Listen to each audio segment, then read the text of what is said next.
जय माता दी दोस्तों, मैं राकेश कुमार आपका स्वागत करता हूं अपने YouTube चैनल पर। दोस्तों, जैसा कि मेरे चैनल का उद्देश्य हर एक को इतना सक्षम बना देना है कि वो स्वयं ही अपनी कुंडली देख सके, क्योंकि अभी तक मैंने YouTube पर ज्योतिष से संबंधित जितने भी वीडियो देखे हैं उसे देखकर आपको पूरी जानकारी नहीं मिल पाती है। जैसा कि आपने भी देखा होगा और इस वजह से आप स्वयं अपनी कुंडली देख पाने में, उसका विश्लेषण कर पाने में सक्षम नहीं हो पाते हैं। तो आइए आज हम इस श्रृंखला को आगे बढ़ाते हैं और ज्योतिष का सबसे जो पहला जरूरी पाठ है आज उस पर चर्चा करते हैं कि जो कुंडली के भाव होते हैं वो क्या कहते हैं और उस आधार पर हम कैसे अपनी कुंडली का विश्लेषण करते हैं। तो आइए शुरू करते हैं।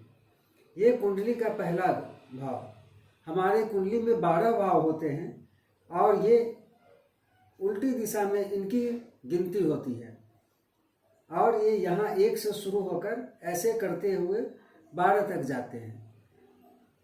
आपके दिमाग में यह भी सवाल आएगा कि बहुत लोगों की कुंडली में यहाँ 1 की जगह 2, 3, 4 या 12 लिखा होता है, तो इस पर हम बाद में बात करेंगे। पहले हम सीधे ये समझते हैं कि ये 12 भाव जो हम ये आज पहला भाव होता है, चाहे इसमें कुछ भी लिखा हो, अगर 12 भी लिखा हो तब भी यह पहला भाव ही होता है। तो इस बारे में हम बाद में बात करेंगे।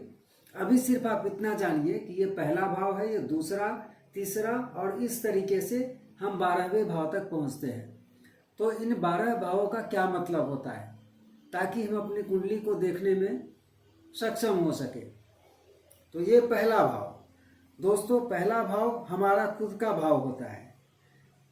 हमारी जो फिजिकल बॉडी है, हमारा तन, हमारा व्यवहार, हमारी पर्सनालिटी, हमारा एटीट्यूड, ये सारा कुछ हम इस पहले भाव से देखते हैं और इसी पहले भाव को हम लग्न का घर भी कहते हैं, पर इसके बारे में हम अगली वीडियो में चर्चा करेंगे। आप अभी सिर्फ यही समझिए कि पहला भाव हम खुद होते हैं, जो पहला भाव है। उसके बाद हम आते हैं दूसरे भाव पर। दूसरा भाव धन का भाव होता है, जिससे कि हम धन देखते हैं। साथ ही साथ यह हमारे कुटुंब का और हमारी वाणी का भाव भी होता है।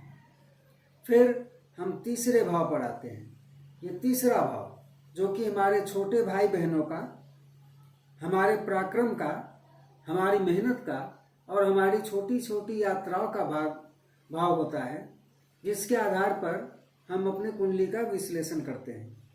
फिर ये चौथा भाव जो कि हमारी माता से संबंधित होता है, हमारी माता का, भूमि का, भवन का, वाहन का यह भाव होता है। और फिर हमारा 5वां भाव आता है जो कि हमारे संतान का भाव होता है। साथ ही साथ यह आकस्मिक धन लाभ या किसी भी तरीके के आकस्मिक लाभ का, अनसर्टेन गेन का भाव होता है।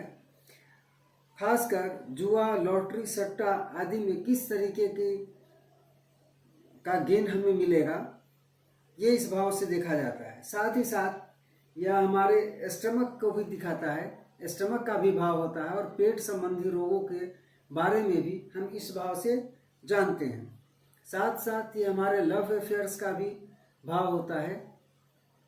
अब हम छठे भाव पर आते हैं जो कि हमारे रोग, ऋण, शत्रु, दुर्घटना, लिटिगेशन या कोर्ट केस या लंबी बीमारियां, ये सारी कुछ हम अपने कुंडली में इस छठे भाव से देखते हैं। फिर आता है हमारे कुंडली का 7वां भाव जो कि हमारे दाम्पत्य सुख का भाव होता है और साथ ही साथ ये हमारे पार्टनरशिप और डेली वेजेस, जो हमारी रोज की कमाई है, उससे भी संबंधित ये 7वां भाव होता है। फिर ये कुंडली का 8वां भाव जो कि हम आयु का भाव होता है। इससे हम अपनी आयु, मृत्यु स्थान, साथ ही साथ ससुराल, हमारे जिंदगी में आने वाले बाधाएं, टेंशन, एंजाइटी, इन सब का भाव होता है और इसका विश्लेषण हम 8वें भाव से करते हैं। फिर 9वां भाव हमारे पिता का भाव होता है। साथ ही साथ ये हमारा भाग्य भाव भी होता है। और हमारे धर्म में विश्वास को भी ये नवा भाव दर्शाता है। साथ ही साथ विदेश यात्रा को भी ये नवा भाव ही दर्शाता है। अब दोस्तों हम 10वें भाव की बात करते हैं, जो कि हमारे प्रोफेशन को या कर्म भाव है हमारा, जो कि हमारे प्रोफेशन को दर्शाता है और साथ ही साथ हमारे लाइफ स्टाइल को भी ये 10वां भाव दिखाता है। फिर 11वां भाव हमारा कुंडली का, जो कि बड़े भाई का होता है। साथ ही साथ हमारे जो छोटी मोटी बीमारियां होती हैं उसका भाव और हमारी इच्छाओं की पूर्ति का, फुलफिलमेंट ऑफ डिजायर्स, इसको भी हम अपने इस 11वें भाव से देखते हैं।